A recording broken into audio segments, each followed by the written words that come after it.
the price of our supermarket shopping.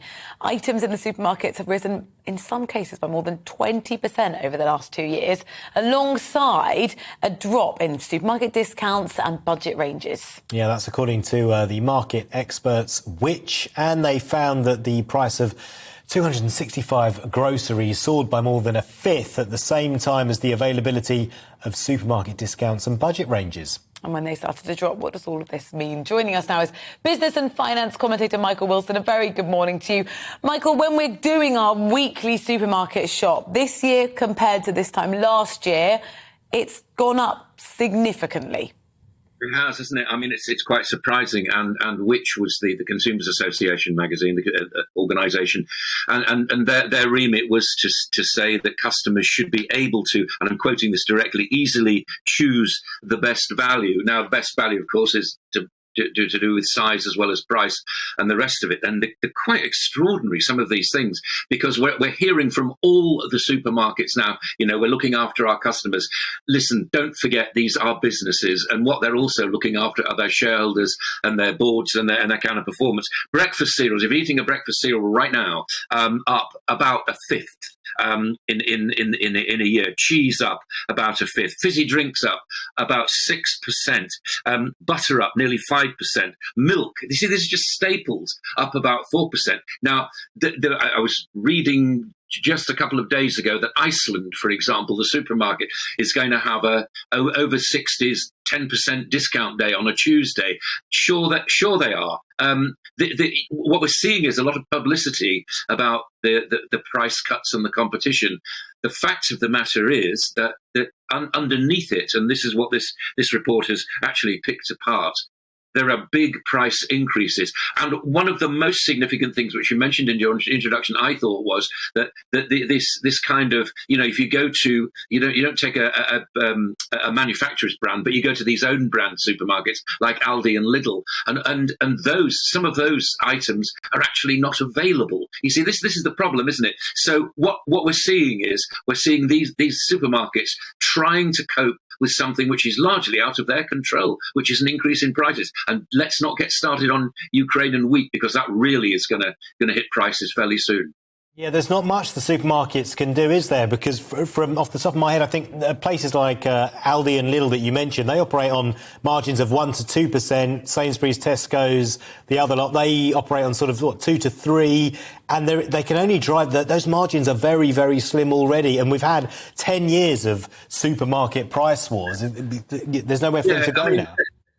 The margins are slim, but remember, at the bottom line, these people are retailers, and they do know a lot of the tricks of the trade. And some of those, for example, here am I guessing, I'm not a retailer, but if I were a big supermarket, I'd be driving down the prices of the food actually that I was buying, as it were, wholesale before passing it on. It's not very good news for farmers. It's not very good news for food producers. But here we are, and we've got to deal with this. The government is not really helping at the moment. We're not getting a clear message about what they're going to do. I don't believe in magic money trees. I think that's a destination disaster kind of view. But I think that if you have the patience, you will find that this report is extremely helpful, and it will steer you towards maybe governing the way in which you shop and the kind of meals that you serve at home.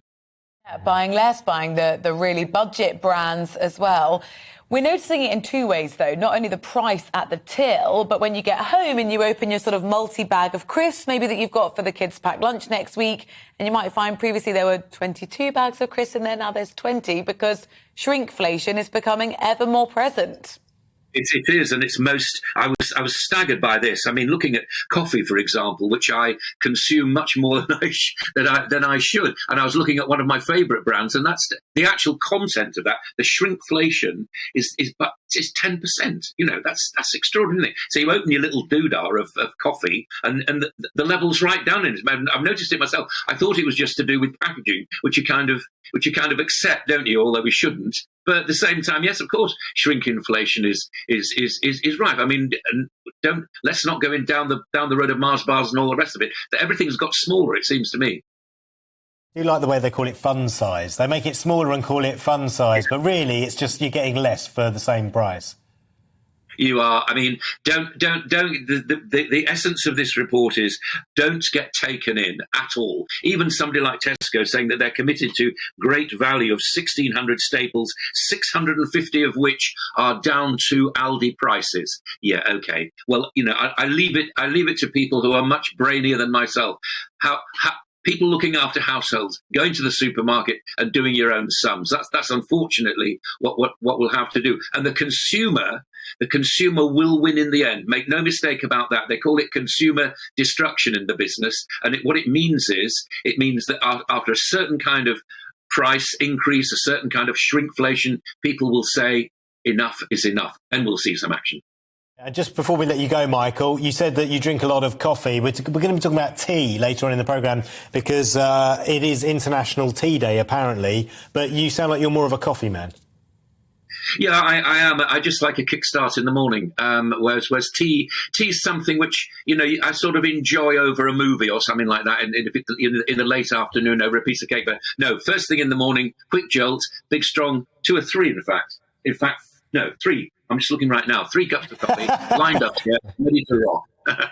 All right, good stuff. Really good to see you, Michael. Thank you so much for joining us. Michael Wilson there, business and finance commentator with his 3 coffees. Your 3 coffees, that sounds good. We've had several over here.